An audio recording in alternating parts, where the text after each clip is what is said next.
Bake with us, Canada. This week's guest baker is Joe Mancini from the Working Center. And this week's recipe is for Tofu Cheesecake Squares. Welcome to Baking for Change. I'm your host, Karina Cranston, and I am really excited to introduce you to our guest today, Joe Mancini. Welcome, Joe.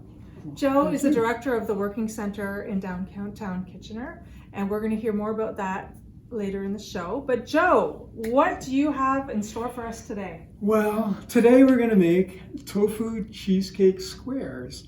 And we're just describing it as whole food plant-based cooking. And it's a different way of cooking. It's a different way of thinking about food.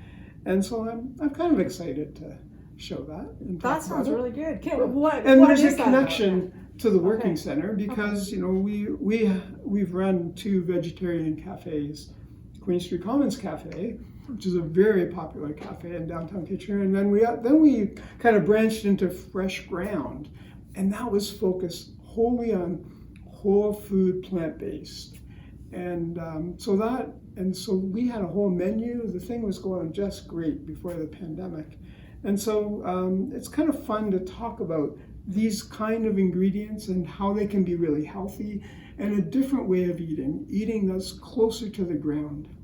That sounds really good. All right, Joe, we're ready to dive in. Can you let us know what the ingredients are? What's our first steps? Okay, so there's kind of a measurement thing, but it's pretty flexible because you're really trying to get a texture in the crumb because we're making a crumb for the base. And what I did is I've already blended up just rolled oats. So 2 cups of rolled oats, and I blended them already. And in here is also 2 tablespoons of ground flax. So we'll just put those in here. I love flax in baking. It adds such a nice texture, but also really healthy. Yeah. So we just mixed it up a little bit. We're just going to add about a teaspoon of vanilla. We have some maple syrup, and maple syrup is really important for kind of bringing this crumb together. But again, I don't want to do too much of it. So I'm just going to start with a tablespoon or so. A tablespoon of almond butter. Do you want me? Do you think we're going to get it in there? We might not. Super healthy ingredients. These are and I'm gonna, awesome. I'm gonna just go a little bit more because I think that's gonna be all we'll need. And again, you want this thick but crumbly still. We don't want it like a mass that'll just gel together. We have these soak dates. I soaked 10 of them. How long did you soak them for? I did it overnight. Okay. And they soaked quite a bit. Do you have to soak them in this recipe? I think it's a good idea. Otherwise, that's a good question. I think you could do without soaking them, but it works better when they're soaked. So I'm going to go with 5.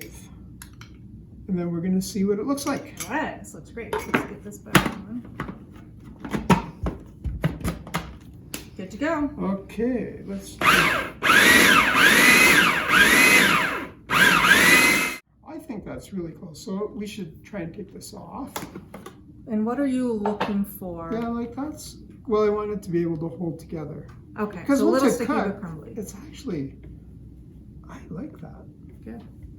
So I always screw up by adding just a little bit more because I don't do these things by recipe. But you know what? I'm going to leave that. I'm going to go against my better instincts and just leave it as is. Good job, Joe. Okay. Doesn't happen very often. So now all we have to do is take this thing off and throw it into this round container. So now I'm just flattening the bottom. Okay, just squishing it down. Yeah, and again, I was trying to not make it as thick as I did the other night. Now, he does have parchment paper on the bottom of this, just so it's easy to take out. I even cut it in a circle. Perfect. And you could do this in a baking pan or any sort of You could. pan. But Yeah, and you know, pan. I thought just for today it would be easier to have it. But if I was doing it at home, I'd probably use parchment paper, bring it all the way up, and then take it out of the square. yeah, Because, you know, we're making squares in a round pan. And that's the kind of thing that I would be known for. Okay, so now we've pressed the crumb into the bottom of the pan. You can see it's just kind of sitting there. And we're gonna bake it for about 12 minutes. And the idea is just like for that maple syrup and almond butter to kind of congeal and make a bit of a solid base for the stuff we're gonna put on top. Great.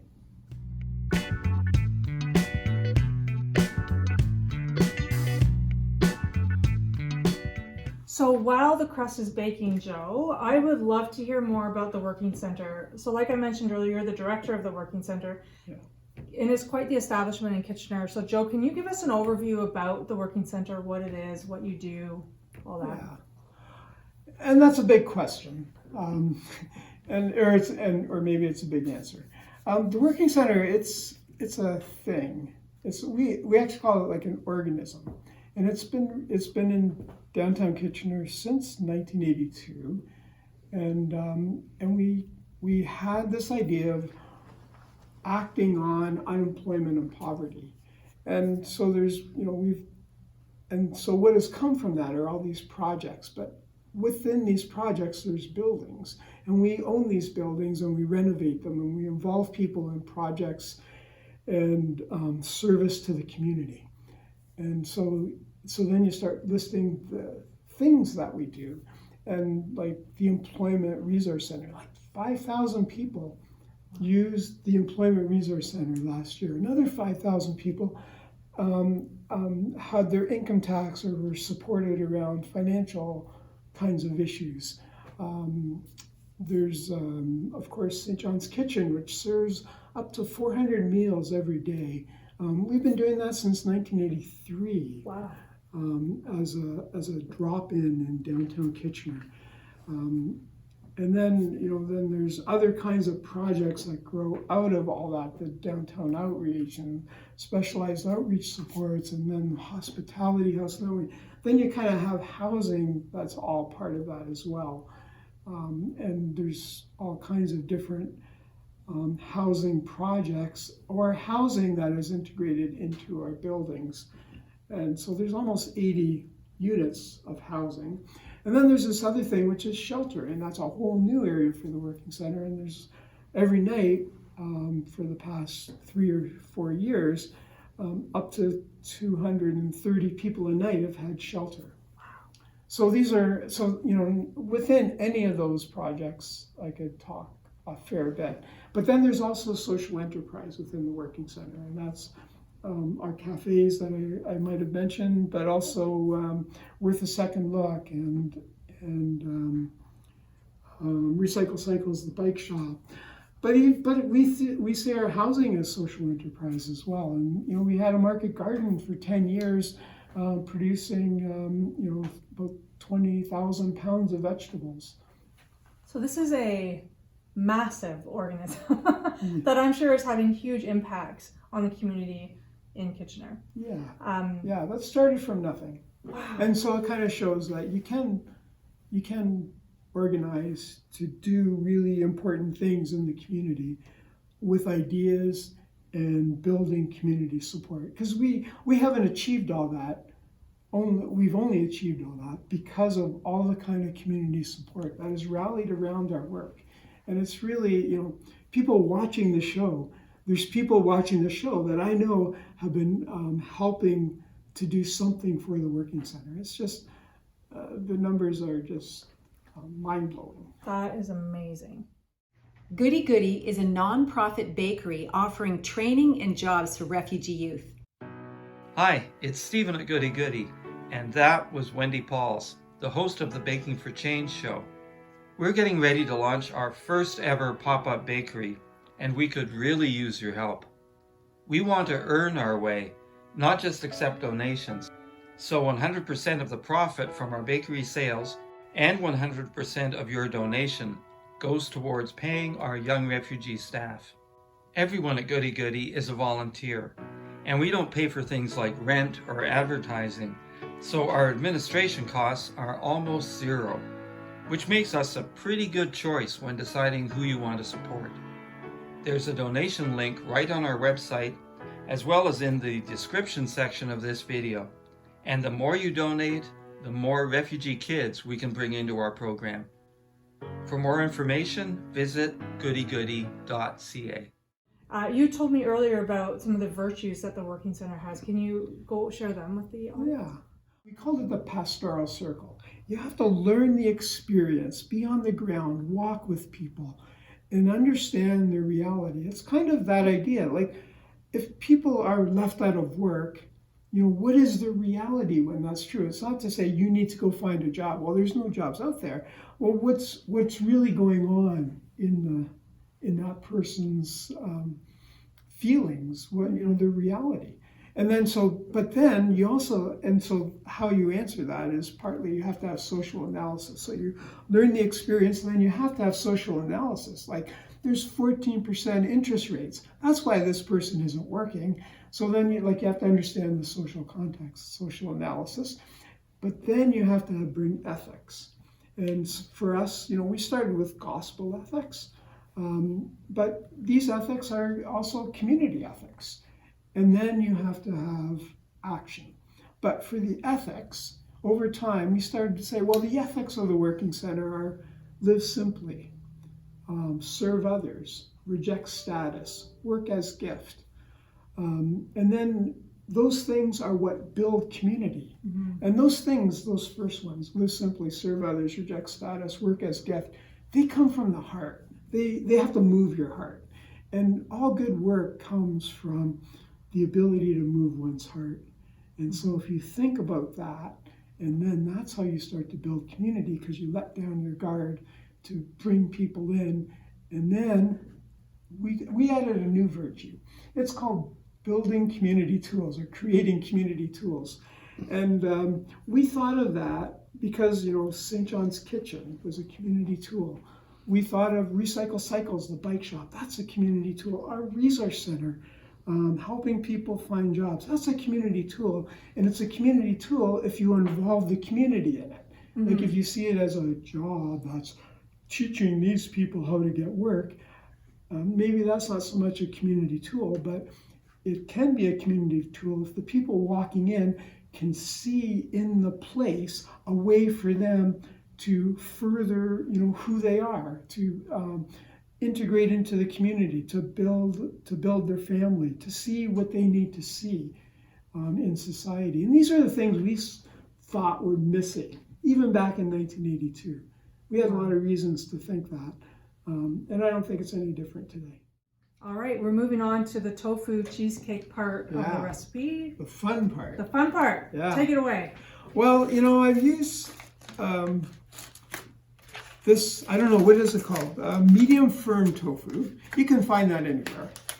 All stores have it now. And I did drain this a bit. And there's all kinds of ways you can drain tofu. We have a little device at home where I kind of press it, but you could put it between, $2 and $2. I don't know. Or two plates. Like, there's all kinds of ways that you can press it. You just want to get some of the water out. $2.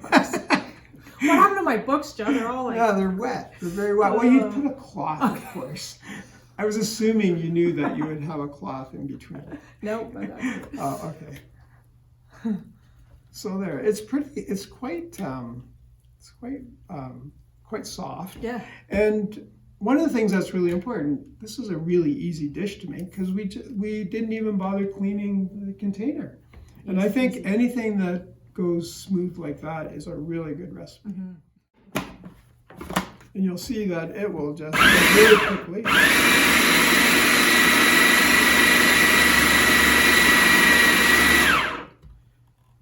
The thing about this recipe, it doesn't even call for like soy milk or something like that. So we're really using like this. You really, in the old days, I never would have thought of tofu as cheese. Yeah. But increasingly I try to think of it like cheese. And I spent a lot of my years, as vegetarians in the 80s thinking, that's impossible. You can't put tofu in a lasagna. Like, you need ricotta.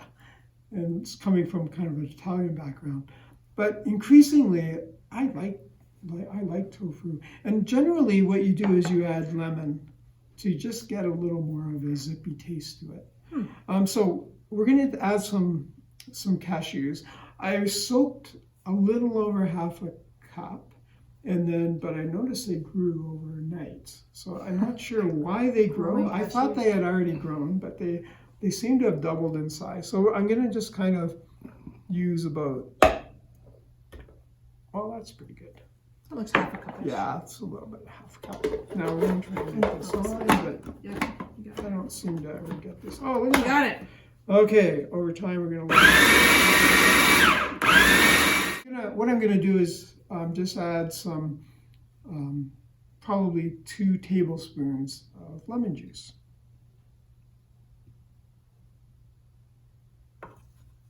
1, 2, and you'll be surprised. Oh, and while we're at it, let's add the vanilla as well, because we're adding liquid at this point, so it'll help it cream. Yeah, it's amazing how little liquid you actually need to make this. Yeah, that's what's creamy. That's what's kind of interesting about it.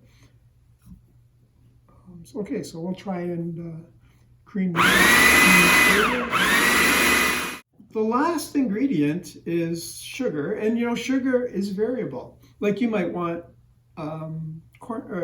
maple syrup, or there's all kinds of different sweeteners. You could use dates but the thing is that I kind of prefer sugar on this with this recipe, because it kind of keeps it white, as sort of like a cheesecakey thing. Yeah. But if you were doing chocolate, which would be really easy to just add chocolate to this, then you could use dates and you wouldn't even use sugar.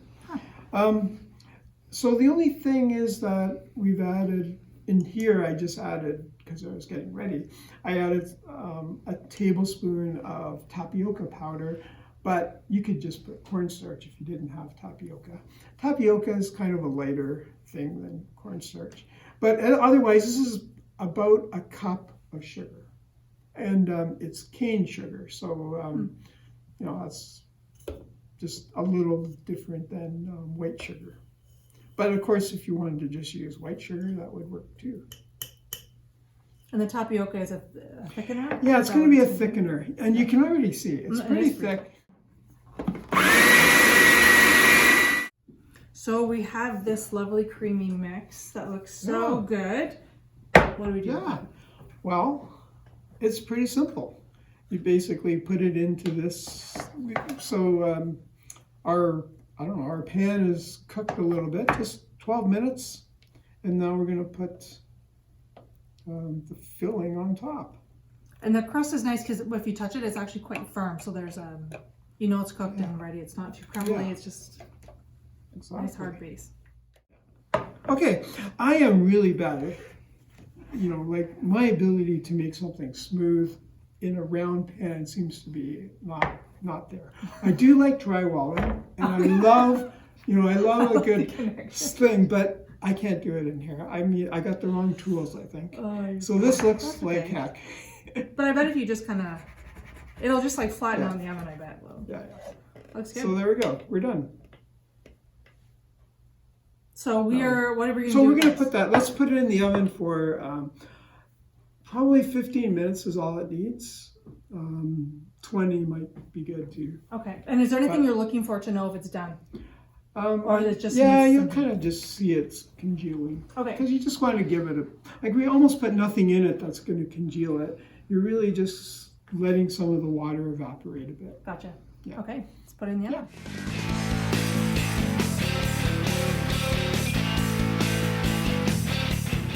So Joe, the working center, part of the work that you do is feeding people in Kitchener. Can you give us a little rundown of what that looks like? Of course, St. John's Kitchen is where that really sits. We've always provided a meal in downtown Kitchener. We took surplus food, we involved people in producing a meal and serving it. And like that's the heart of the Working Center. It always has been there. But that's evolved. Like pandemic, it meant we couldn't cook at St. John's Kitchen. And so we turned one of the kitchen that we used to cook for our cafes, and we turned that into a commissary kitchen. And then we started doing the shelter work, and all of a sudden we're producing 700 meals every day. And those meals are going out to St. John's Kitchen, but also to these shelters, the Bleams Road shelter and the University Avenue shelter and the King Street shelter. And so that's a specific kind of work. The chef, Michael, in the kitchen, and the workers who help him, there's, plus there's easily 50 volunteers that are, it's part of their weekly thing that they are producing these meals. They're pastas, and they're not vegan, that's for sure. Okay. There's a lot, it's the beef stew I saw yesterday. These are really hearty meals that are served for people who don't have access to food. An important part of that I didn't mention is that the food bank provides the Working Center with 800,000 pounds of food last year. So we live off the food bank's donations. And some of that is people donating, but a lot of it is corporate food. Like some of that beef, some of that chicken, that's coming from very large manufacturers that are providing to the food bank. And we're one of the places that can really use that and then distribute it widely. Wow, what an undertaking! But what a blessing to be able to do that. Yeah, people it like is, serve. Yeah. for sure.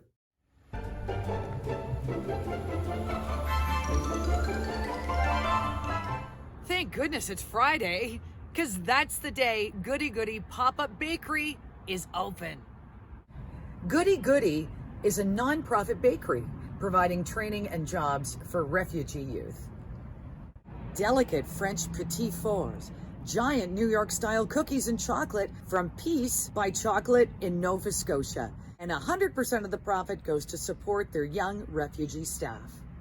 Every Friday from 10 to 3 at Community Christian Reformed Church, 1275 Bleams Road, right at Fischer-Hallman in Kitchener.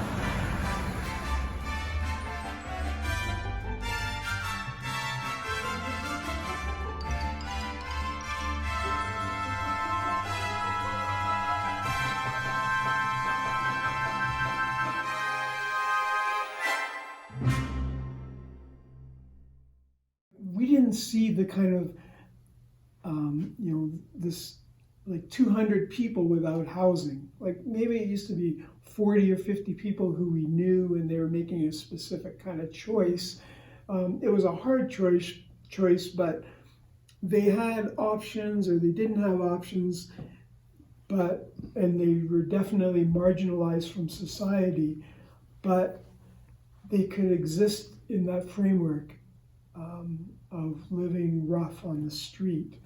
It changed so dramatically with these kind of drugs and the way these encampments have grown and the numbers, and it's a very different world. And so it's a much more violent world because people are kind of dealing with their drug habit, and that drug habit is strong. Mm-hmm. Like the addiction for those drugs. These are, synthetic drugs. They're opioids. You can't just get off them. Once you're on them, you're on them, and you have to satisfy that, or you have a bone-crushing pain within a couple hours. So this is a very different world, and part of the world we've responded to is to push the region to create shelter. And the story, I don't have enough time, the story about how University Avenue started, where we made that happen within weeks of that being available. And then we pushed the region about using St. Andrew's Church, and then it became the King Street shelter, where there's 100 people 24/7 who live there. We've been there for a year and a half now, really important. And then the Herb Street Shelter, which the region invested in, and that's 50 cabins. And then there's also Working Center's been part of the Better Tent City. So, during the pandemic, we've really focused on this group that we knew before the pandemic didn't have a place. And we know that we've helped a lot by at least providing that, but there's still more to do. Wow. So, Joe, you advertise this as Tofu Cheesecake Squares, and our pan is round. Yeah. So, how are you going to square this out? Well, the first thing we're going to do is we're not going to marginalize the peripheral. So we're gonna cut here. We'll make a square, but then you have some round parts there. So what if your square has some roundness to it? That's part of life. That's right. And this represents the Working Center for sure. That's good. We're just kind of getting underneath. Hey, got it. there we Well go. done. Okay, you gotta See, do we another made one. sure not to marginalize that piece because that's a nice piece. So then, now we can get a square going. Okay.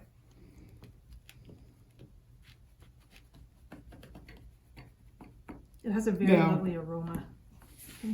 So then this square will have a little bit of roundness to it, but you'll hardly ever notice.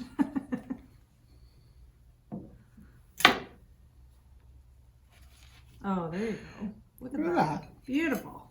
That, and really it deserves a topping, but that would just be a little more extra work. But you were saying, you could just get, you can buy these things in a can? You can buy canned, like cherry filling, or exactly. blueberry filling, whatever. So you could do that. Or you could get frozen blueberries and spend an hour on the stove, putting sugar in it, and then putting it on.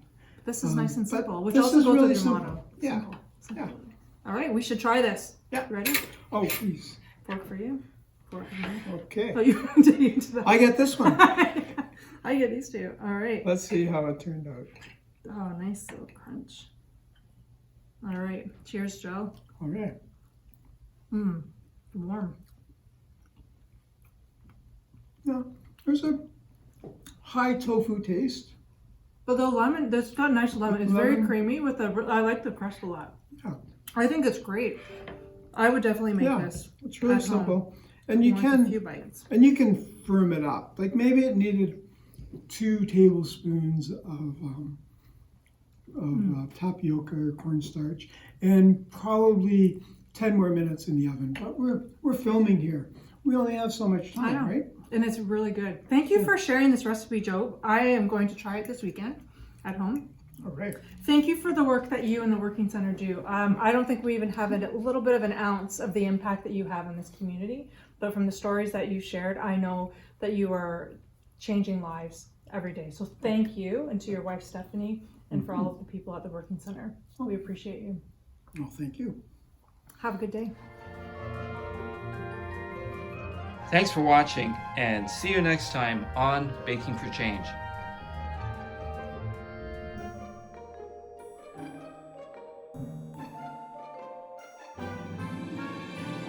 Special thanks to Karina Cranston and Joe Mancini from the Working Center, ClickFid Studio, Red Path Sugar, Danby Appliances, and Community Christian Reformed Church.